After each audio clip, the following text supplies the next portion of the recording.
Avez-vous déjà remarqué que certains jours vous débordez d'énergie créative tandis que d'autres, vous ressentez le besoin de vous retirer et de vous reposer? Ce n'est pas un hasard. Depuis la nuit des temps, nos ancêtres ont observé l'influence subtile de la Lune sur notre planète et sur nous-mêmes. Aujourd'hui, je vous propose de découvrir comment les phases lunaires peuvent vous aider à mieux comprendre vos cycles énergétiques et à vivre en harmonie avec votre nature profonde. La nouvelle lune marque le début du cycle lunaire. Dans le ciel, elle est invisible, cachée entre la Terre et le Soleil. Sur le plan énergétique, c'est une période de repos profond et d'introspection. Votre énergie est naturellement tournée vers l'intérieur. C'est le moment idéal pour faire le bilan du cycle précédent, de méditer sur vos intentions, de vous reposer et de recharger vos batteries, de planter les graines de vos futurs projets ici.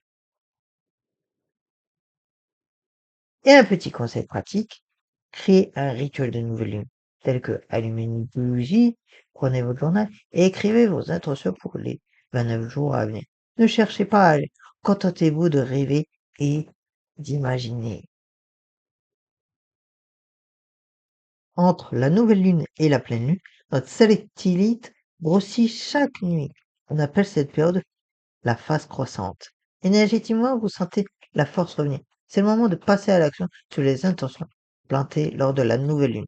Cette phase favorise le démarrage de nouveaux projets, l'apprentissage et l'acquisition de nouvelles compétences, les relations sociales et la communication, la construction et la manifestation, bien évidemment, et un petit conseil pratique, c'est la période pour lancer ce projet qui vous tient à cœur.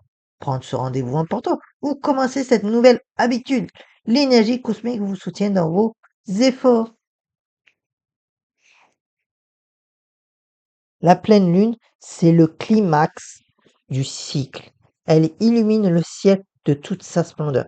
Sur le plan énergétique, c'est l'apogée. Vous êtes au maximum de votre puissance. Mais c'est aussi votre sensibilité.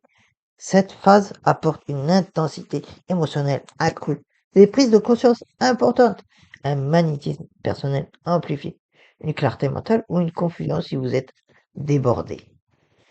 La pleine lune révèle ce qui était caché. Elle met en lumière aussi bien vos réussites que ce qui doit être transformé ou relâché. Et un petit conseil pratique, profitez de cette énergie pour célébrer vos accomplissements, mais aussi pour identifier ce qui ne vous sert plus. Faites un rituel de libération.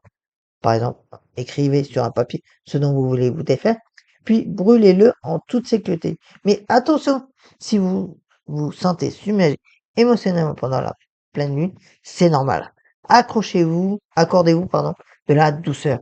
Évitez les décisions impulsives et surtout pratiquez l'ancrage. Après la pleine lune, notre satellite commence à décroître, perdant un peu de sa luminosité chaque nuit. Énergétiquement, c'est une phase de décantation et de libération. Votre corps et votre esprit cherchent naturellement à éliminer les toxines physiques et émotionnelles, à faire le tri dans votre vie, à terminer les projets en cours plutôt que d'en commencer de nouveaux. Ralentir aussi progressivement et pas d'un coup. C'est le moment parfait pour déjà nettoyer votre espace de vie, clôturer les cycles inachevés, pardonner et lâcher prise, pratiquer des rituels de purification aussi. Et un petit conseil pratique, faites un grand nettoyage énergétique de votre maison. Désencombrez, brûlez de la sauge ou du palototo ou toto sans purificateur. Et créez de l'espace pour le nouveau cycle qui arrive. Maintenant que vous connaissez les 4 grandes phases, comment intégrer cette sagesse dans votre quotidien? Eh bien, déjà, la première solution, c'est d'observer votre propre cycle. Pendant un mois, notez chaque jour votre niveau d'énergie, vos émotions et la phase lunaire. Vous découvrirez peut-être que votre rythme personnel, c'est celui de l'année, ou qu'il a tout simplement son propre tempo. La deuxième solution, c'est de planifier selon les phases. Nouvelle lune, planification, méditation, repos, une croissante, action, repos, lancement. Pleine lune, célébration, révélation, expression. Et lune décroissante, finition, purification. Et bien évidemment, le lâcher prise. Aussi, soyez flexible. Les cycles lunaires sont des guides, pas des règles strictes. Parfois, votre vie personnelle ou professionnelle exigera que vous agissez différemment. C'est normal et tout à fait sain. Aussi, respectez votre sensibilité unique, parce que certaines personnes sont très réceptives aux énergies lunaires, d'autres moins. Il n'y a pas de bonne ou de mauvaise façon de vivre ces cycles. Écoutez-vous, tout simplement.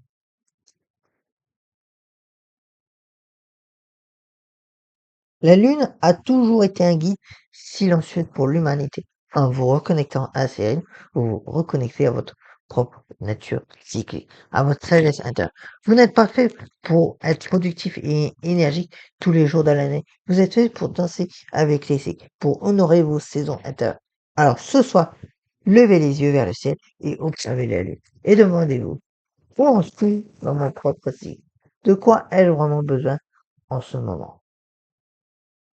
Et si cette vidéo vous a inspiré, partagez-la avec quelqu'un qui en aurait besoin et dites-moi en commentaire quelle phase lunaire résonne le plus avec vous en ce moment.